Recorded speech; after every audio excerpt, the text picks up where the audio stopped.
2023 সালে সংযুক্ত আরব আমিরাতে কর্পোরেট ট্যাক্স কার্যকর হয়। চলতি বছর একটি ঘোষণার মাধ্যমে জানানো হয়, কর্পোরেট ট্যাক্স রেজিস্ট্রেশনে বিলম্বের কারণে অনেকেই না বুঝে ইতোমধ্যে বড় অঙ্কের জরিমানার সম্মুখীন হচ্ছেন।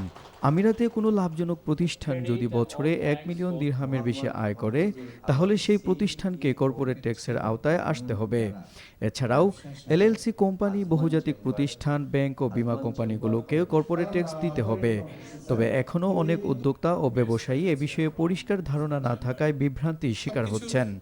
এই প্রেক্ষাপটে কর্পোরেট ট্যাক্স বিষয়ে সচেতনতা বাড়াতে বাংলাদেশ কনস্যুলেট জেনারেল দুবাইয়ের সহযোগিতায় এবং রেডিমেড গার্মেন্টস ট্রেডার্স অ্যাসোসিয়েশন ইউএইর আয়োজনে একটি সচেতনতামূলক সেমিনার অনুষ্ঠিত হয়। আমিরাতে অধিকাংশ প্রতিষ্ঠানই ক্ষুদ্র ও মাঝারি আকারের, যাদের মাঝে ট্যাক্স সংক্রান্ত সঠিক জ্ঞান না থাকলে ভবিষ্যতে জরিমানার সম্মুখীন হওয়ার সম্ভাবনা রয়েছে। এটার একটা সুদূরপ্রসারী ইম্প্যাক্ট আছে।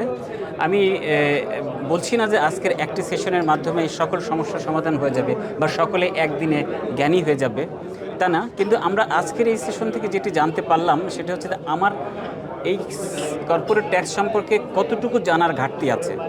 এই নিজের মধ্যে এই সচেতনতা বৃদ্ধি পাবে এবং সে নিজে আগ্রহী হবে, বিভিন্ন জনের কাছে জিজ্ঞেস করবে, অথবা নিজে পড়ালেখা করবে, অথবা কোনো না কোনোভাবে কোনো ট্যাক্স লয়ারের সাথে আলোচনা করবে। ভ্যাট ট্যাক্সের যে বিষয়গুলো আছে সেগুলো যথাযথভাবে প্রদান করা এবং সেগুলো প্রদান না করলে কী ধরনের অসুবিধার সম্মুখীন হতে পারে সেই ধরনের সার্বিক বিষয় নিয়ে আমরা আসলে আলোচনা করেছি। সবসময় চেষ্টা করব তাদেরকে যে বেস্ট অ্যাভেলেবল যে সলিউশনটা আছে সেই সলিউশনটা বা পরামর্শটা দেওয়া, সেটা আমাদের সেই প্রচেষ্টা আমাদের সবসময় থাকবে। কর্পোরেট ট্যাক্স রেজিস্ট্রেশন বিলম্ব করলে 10,000 দিরহাম পর্যন্ত জরিমানা আসতে পারে।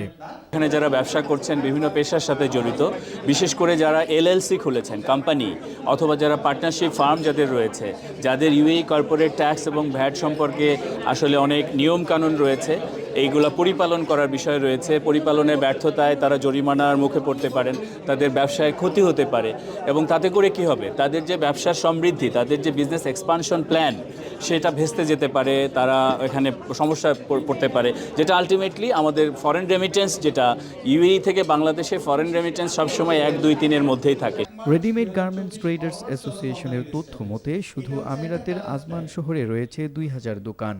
আজকের এই কর্পোরেট ট্যাক্সের যে আয়োজনটি, সেই আয়োজনটি আমরা করেছি যে আমাদের এখানে আজমানে 2000-এর উপর রেডিমেড গার্মেন্টসের শপ আছে।